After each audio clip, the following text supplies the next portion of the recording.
چھوٹے سے بچے نے کربلا میں اپنی قیمت لگائی ہے، اور خدا نے ایسا خریدا علی اصغر کو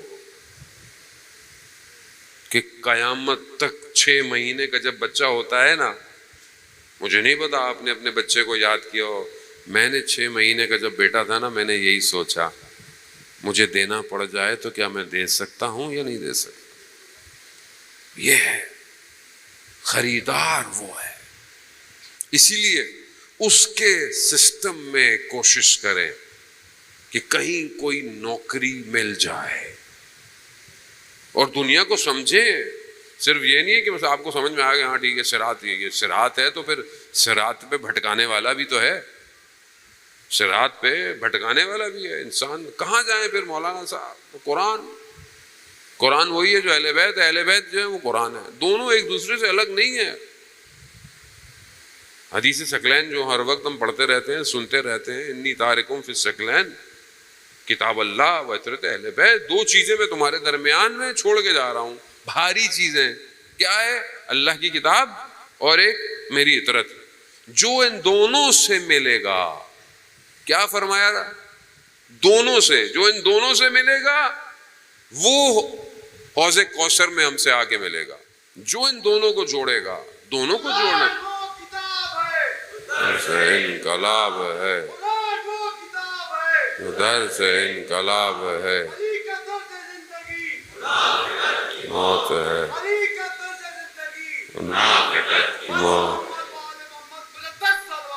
اللہ صلی علی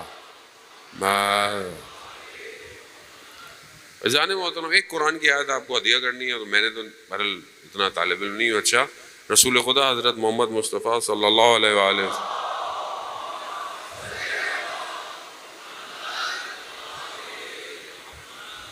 رسول خدا ارشاد فرماتے ہیں کہ اگر سب لوگ قرآن کی اس ایک آیت سے متصل ہو جائیں، توسل کر لیں، تو یہ ان کی زندگی کے لیے کافی ہے۔ کس نے کہا ہے؟ جو صادق بھی ہے اور امین۔ کہا ایک یہ آیت، اگر اسی ایک آیت سے متصل ہو جاؤ تو تمہاری زندگی کے لیے کافی ہے۔ کون سی آیت ہے؟ لوگوں نے پوچھا کہ یا رسول اللہ وہ کون سی ایک آیت ہے؟ تو کہا سورہ طلاق کی آیت نمبر 3۔ وہ میں آپ کے سامنے تلاوت کرتا ہوں۔ پروردگار ارشاد فرما رہا ہے وَيَرْزُقْهُ مِنْ حَيْثُ لَا يَحْتَسِبُ وَمَن يَتَوَكَّلْ عَلَى اللَّهِ فَهُوَ حَسْبُهُ إِنَّ اللَّهَ بَالِغُ أَمْرِهِ قَدْ جَعَلَ اللَّهُ لِكُلِّ شَيْءٍ قَدْرًا۔ 3 چیزیں اس ایک آیت کے اندر ہے۔ وہ کیا ہے؟ کہ اور اللہ اسے یعنی شخص کو ایسی جگہ سے رزق دیتا ہے جس کا وہ خیال بھی نہیں کر سکتا۔ وَيَرْزُقْهُ مِنْ حَيْثُ لَا يَحْتَسِبُ، ایسے وہ گمان نہیں کرے گا، خدا اس کو ایسی جگہ سے رزق دے گا۔ وہ پھر کب وَمَن يَتَوَكَّلْ عَلَى اللَّهِ، اور جو اللہ کو اپنا وکیل بنا لے، جو اللہ پر توکل کر لے، فَهُوَ حَسْبُهُ، اللہ اس کے لیے کافی ہے۔ وقت نہیں ہے، یہ خود ایک آیت پہ اشرے کی ضرورت ہے۔ مگر آپ کسی کمپنی میں ہوں یا آپ کی کوئی کمپنی ہو تو آپ کیا کہتے ہیں کہ کوئی میرا مینیجر کا ہوتا ہے جو مینیج کرتا ہے، اگر وہ اچھا ہے تو کیا آپ کو پریشانی ہوگی؟ یا آپ کا کوئی کام ہے، آپ نے ایک لائر لے لیا، ایک وکیل لے لیا، آپ کے کام ہے وکیل، اگر وکیل اچھا ہے تو آپ کو کوئی پریشانی ہوگی؟ قرآن میں پروردگار کیا کرے؟ وَمَن يَتَوَكَّلْ عَلَى اللَّهِ، یعنی کیا؟ یعنی جو خدا پر بھروسہ کرے، خدا پر توکل کر لے، خدا کو اپنا وکیل قرار دے دے، تو فَهُوَ حَسْبُهُ، خدا اس کے لیے کافی ہے۔ تو کیا ہم اپنی زندگی میں خدا پہ بھروسہ کرتے ہیں؟ صرف خدا؟ اب اس کا مطلب نہیں گھر میں بیٹھے ہوئے کچھ کر بھی نہیں، اللہ اللہ اللہ اللہ، ایسے نہیں ہوگا، کچھ کرنا بھی پڑے گا، جانا پڑے گا، پھر توکل کرنا ہوتا ہے۔ محنت کرو پھر توکل کرو، پھر خدا آپ کے لیے سارے دروازوں کو کھولتا ہے۔ اگلا حصہ جو ہے کہ ان اللہ بالغ امرہ، خدا اپنے امر کو جانتا ہے، اور خدا جو ہے، خدا کا احاطہ، خدا نے ہر چیز کو اپنے لیے قرار دیا ہوا ہے۔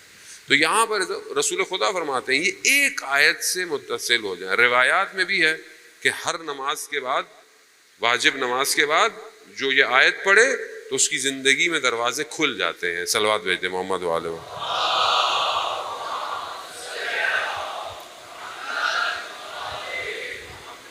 تو قرآن جو ہے وہ کیا ہے؟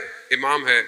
دیکھیں ابھی صرف پریشانیاں مسائل بتاتے رہو تو مسئلہ حل نہیں ہوگا. تھوڑا پریشانی اور مسائل بھی، اس کا سولوشن بھی بتانا پڑے گا. ابھی پرابلم میں نے 2-3 دن ڈسکس کی آپ سے بہت ساری، کہ مطلب ایک یہ ہے، ایک راستہ یہ ہے، راستے کی رکاوٹیں یہ ہیں. تب تھوڑا تھوڑا سولوشن پہ بھی آنا پڑے گا. سوسائٹی تبھی سولو ہوگی اور سوسائٹی کی پرابلم تبھی حل ہوگی. معاشرے میں بہت مشکلات ہیں. معاشرے کو حسینی چاہیے، حسینی کردار چاہیے. حسینی کردار کی پہلی شرط قربانی ہے. قربان دوں کیا چیز؟ کم از کم اپنی خواہشات کو قربان کریں. کم از کم وہ چیزیں کہ جو آپ کے اور خدا کے راستے میں رکاوٹ ہے اس کو قربان. اب کیا ہے، ہر کسی کی الگ ہے. اب آپ یہاں گننا شروع کریں تو ایک پوری لسٹ ہو جائے گی ہر کسی. لیکن خلاصہ کیا ہے؟ خلاصہ یہ ہے کہ جو چیز مجھے میرے پروردگار سے دور کر رہی ہے مجھے پہلے درجے میں اس کو چھوڑ دینا چاہیے. مثال کے طور پر مجھے کوئی رابطہ، کوئی کنیکشن، کوئی ریلیشن شپ میرا ایسا ہے جو مجھے خدا سے دور کر رہا ہے، چھوڑ دیں. خدا چھوڑ دیں. جوان بیٹھے ہوئے ماشاءاللہ ایک بڑی تعداد جوانوں کی ہے، اور مسائل آپ کے سامنے ہیں، سوسائٹی کے بھی، معاشرے کے بھی، آپ کی اپنی. ہر جگہ سوسائٹی تو ایک جیسی ہے، آسمان سے ہم لوگ اترے نہیں ہیں. امام جعفر صادق علیہ الصلوۃ والسلام ارشاد فرماتے ہیں اللہ صلی اللہ علیہ.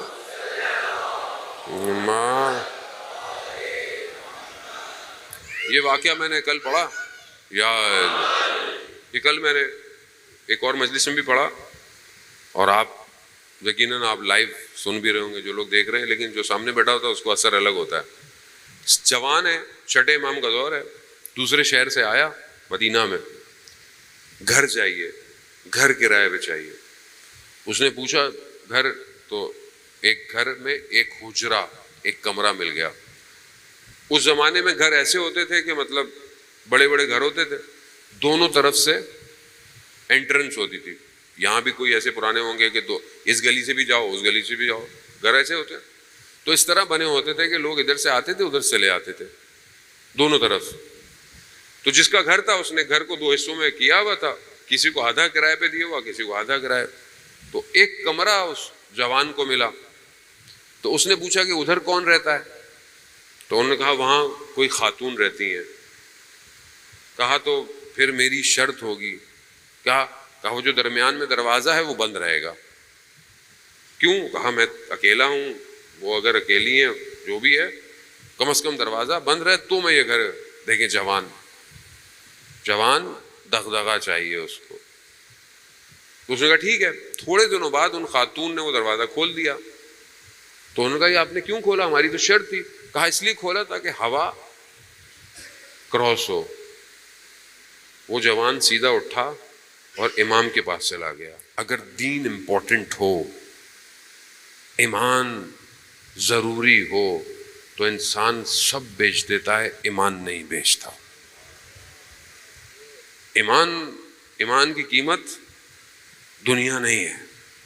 اس لیے مولا کائنات فرماتے ہیں نا کہ تمہارے نفس کی کم سے کم قیمت جنت. سورہ امام کے پاس گیا، کہا مولا ایسے ایسے ہوا ہے، شرط پہ گھر لیا تھا، دروازہ کھول لیا. امام نے کیا کہا؟ امام نے کہا فوراً اپنا سامان اٹھاؤ اور نکلو یہاں سے. کہا کوچ کرو. پھر امام نے حدیث فرمائی، کہا جب ایک مرد اور ایک عورت ایک کمرے میں ہوں تو تیسرا ثالثہما، تیسرا شیطان ہوتا ہے. یہ امام کی حدیث ہے. کالا امام صادق، یعنی کون؟ سچا. اب کمرہ کیسا ہو؟ تو اب آئیے. اب بولے مولانا ہمارے یہاں تو ایسا سسٹم نہیں ہے. میرے بھائی چیٹ روم بھی روم ہی ہے،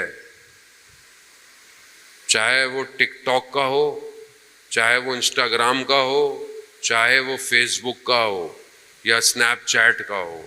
چیٹ روم یا واٹس ایپ کا ہو، ایک روم ہے، اور اگر ایک نامحرم اور ایک لڑکا اور ایک نامحرم لڑکی آپس میں چیٹ کریں گے، تیسرا شیطان ہے،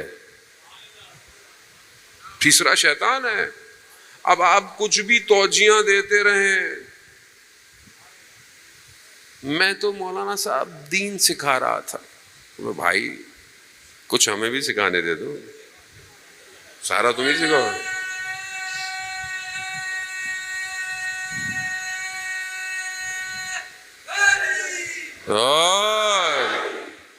شیطان ہے۔ ہاں، اور میرے پاس کہانیاں بہت ہیں، اصل سٹوریاں ہیں میرے پاس، دونوں روتے ہوئے آتے ہیں، ہاں گھر آئے برباد ہو گئے ہیں، لٹ گئے۔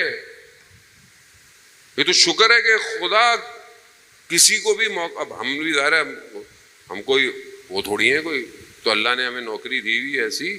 عزیزان محترم، مائیں باپ داستانیں لے کے آتے ہیں، مولانا آپ سمجھائیں، بچوں کو سمجھائیں، بچے نہیں سمجھ رہے اس باتوں کو، سمجھ رہے ہیں کہ شاید وہ کوئی غلط کام نہیں کر رہے، جبکہ آہستہ آہستہ گھر برباد ہو جاتے ہیں۔ تیسرا شیطان ہے۔ تو آپ اگر اپنے آپ کو نہیں بچائیں گے تو آپ کیسے اپنے وقت کے امام کے کام آئیں گے؟ خدا نہ خواستہ، میں آپ کو نہیں کہہ، میں اپنے آپ کو کہہ سکتا ہوں، ظاہر ہے میں خدا نہ خواستہ کسی پہ تو کچھ بھی نہیں، انسان اپنے آپ کو تو کہہ سکتا ہے، اگر میں کسی غلط کام میں، کسی بھی غلط کام میں نعوذ باللہ ملوث ہوں کوئی بھی، اور امام کی نگاہ اس وقت میری طرف پڑے، اور وہی ایک چانس ہو کہ جس میں امام میرا انتخاب کر رہے ہوں، مجھے تو نہیں پتا نا کب میرا انتخاب کیا جائے گا۔ جس آدمی نے میراتھن میں حصہ لینا ہو، جو انسان پتہ نہیں کلومیٹر دوڑتا ہے، وہ کیا کرتا ہے؟ وہ رات کو تیاری کرتا ہے یا ایک سال پہلے سے تیاری کرتا ہے؟ ایک سال پہلے سے دوڑنا شروع کرتا ہے تو اس کو دوڑایا جاتا ہے۔ تو جس نے امام کے نظام میں داخل ہونا ہو، اسے کتنی تیاری کی ضرورت ہے، اس کو کتنا ایکٹیو ہونے کی ضرورت ہے۔ پتہ نہیں امام کا کیمرہ کہاں لگا ہوا ہے، ہمیں پتہ بھی نہیں ہے، کون برابر میں بیٹھا ہوا ہمیں یہ بھی نہیں پتا۔ امام، عزیزان محترم، تو سسٹم تو کیسے بتائیں؟ اپنے آپ کو قرآن میں، جوان ہیں آپ سب میرے بھائیوں کی طرح، قرآن کو اپنی زندگی میں لے۔ قرآن امام ہے، امام۔ آیت اللہ عظمہ بہجت رضوان اللہ تعالیٰ علیہ فرماتے تھے کہ جب ان سے کہا گیا کہ بتاؤ ہم امام کو دیکھنا چاہتے ہیں، امام کی زیارت چاہتے ہیں، تو ہم کیا کریں؟ کہا امام وہی ہے جو قرآن ہے۔ کہا پھر کیا کریں؟ کہا قرآن کھول کے دیکھ لیا کرو۔ اب قرآن میں کتنی دفعہ دیکھتا ہوں دن میں؟ نہیں دیکھ رہا، پھر کیا کہتا ہوں؟ الجل الجل۔ تو جو پاس ہے اس کو تو دیکھ لو۔ اس کے بعد مطلب آپ سوچیں کہ سید الشہداء نے نیزے پر قرآن کی تلاوت کی۔ قرآن اہمیت ہے جانے محترم، کلام الہی ہے، اللہ کا کلام ہے، جس کے پاس ہم نے جانا ہے مالک وہی ہے۔ وہ کہے گا تمہیں زندگی میں تمہارے پاس اتنا ٹائم نہیں تھا، تم میری بات سنتے، قال اللہ، تمہیں سننے کا ٹائم نہیں تھا۔ ایک اور قرآن کی آیت آپ کو دیتا ہوں، صلوات بھیج دے محمد والو۔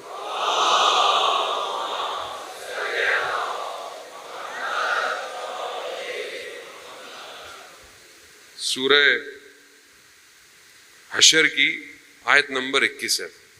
پروردگار ارشاد فرماتا ہے، لو انزلنا ھذا القرآن علی جبل لرأیتہ خاشعا متصدعا من خشیۃ اللہ وتلک الامثال نضربها للناس لعلہم یتفکرون۔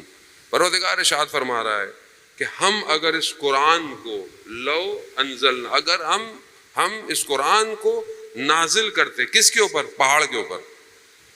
کس کے اوپر؟ جبل، پہاڑ کو کہتے ہیں۔ میں جبل پہ اگر ہم اس قرآن کو نازل کرتے تو تم دیکھتے کہ اللہ کے خوف سے یہ پہاڑ لرزنے اور کانپنے لگتا۔